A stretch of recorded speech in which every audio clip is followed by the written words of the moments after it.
A day in the life of a medieval baker. The year is 1347. The place is a small English town, nestled between rolling green hills and a slow, quiet river. It is 4 o'clock in the morning, and the world is still dark. A single candle flickers in a small stone house at the edge of the market square. The baker is awake. His name is Thomas. He is 43 years old, his hands dusted permanently with flour, his arms strong from years of kneading dough. He rises before the sun, as he has done every single day for the past 30 years. His father was a baker. His grandfather was a baker. The oven in the back of the house has not gone cold in 3 generations. Thomas lights the fire first. The oven is a great dome of brick and clay, built into the wall like a sleeping dragon. He feeds it with oak wood, the driest he has, and watches the flames catch. The fire must burn for 2 hours before the oven is ready. While he waits, he begins the dough. The flour comes from the mill down the road, stone-ground wheat, rough and warm, nothing like the white powder we know today. Thomas pours it into a great wooden trough, then adds water from the well, a handful of salt, and a scoop of the sour, bubbling starter he has kept alive since he was a boy. This starter is an heirloom, passed down through his family like a name or a prayer. He kneads. His hands press and fold and turn. The rhythm is slow, almost hypnotic. There is something ancient in this work, something that connects Thomas to every baker who has ever lived, stretching back to the first person who ever mixed water with ground grain and placed it near a fire.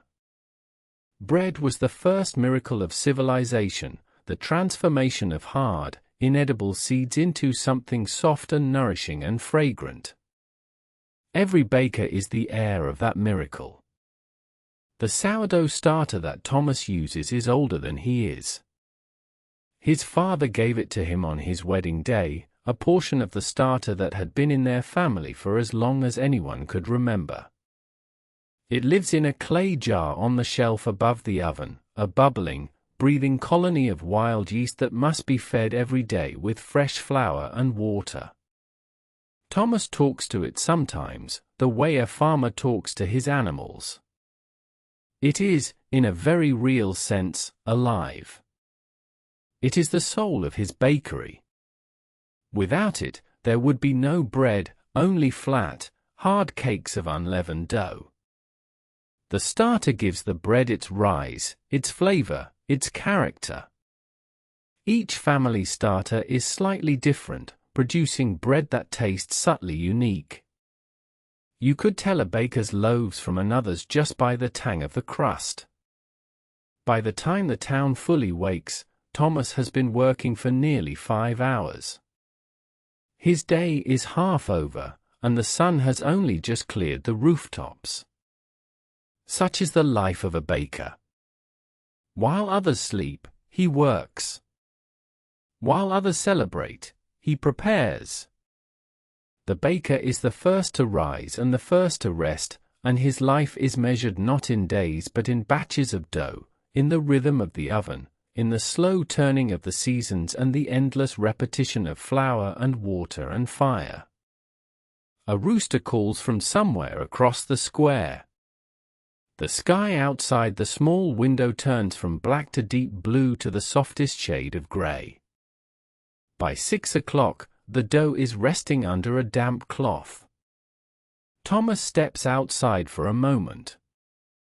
The air is cool and clean. The cobblestones are wet with dew. He can smell wood smoke from other chimneys now, the town slowly stirring to life.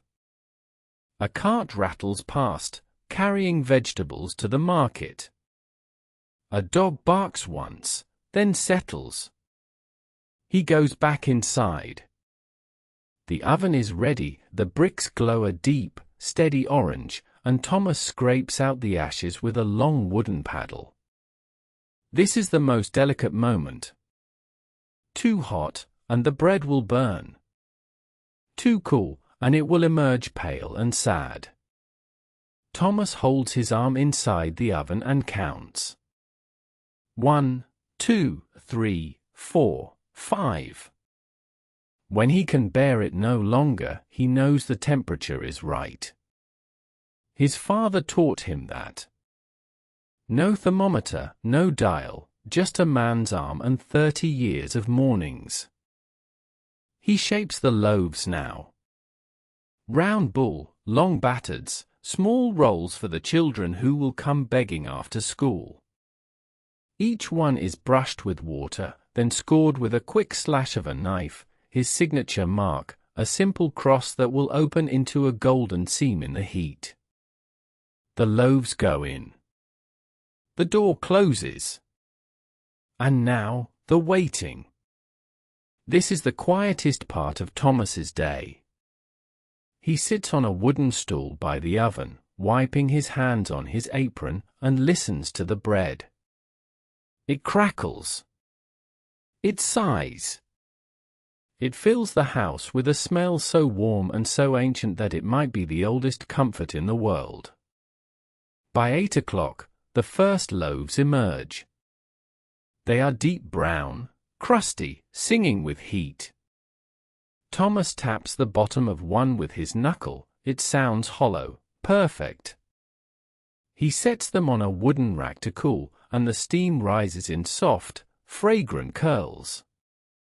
The town wakes fully now. The church bell rings for morning prayer. Thomas opens his shutters and sets out the sign, a simple wooden board painted with a loaf of bread. Within minutes, the first customers arrive. There is Margaret, the innkeeper's wife, who buys 6 loaves every morning for the travelers passing through. There is young William, the blacksmith's apprentice, his face already smudged with soot, sent by his master to fetch breakfast. There is old Agnes, who walks with a stick and always asks for the smallest, cheapest roll, and Thomas always gives her the largest one and pretends not to notice. By midday, the bread is gone. Thomas cleans the trough, sweeps the floor, and feeds the sourdough starter for tomorrow. He eats his own lunch, a heel of bread, a piece of cheese, an apple from the tree in his garden.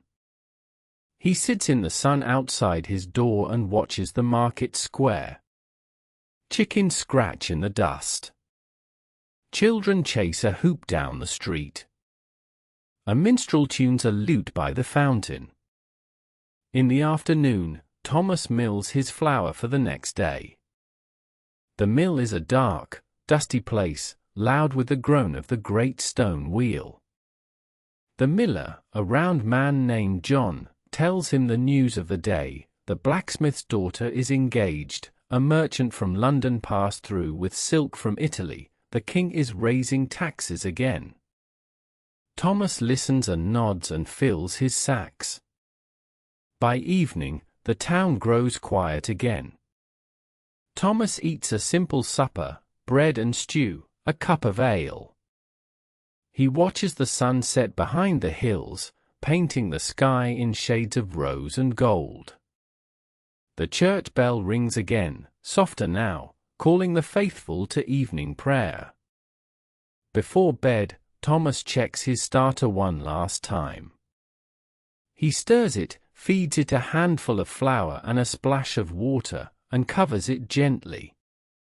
This living thing, this bubbling colony of wild yeast that connects him to his father and his father's father, will be waiting for him in the morning.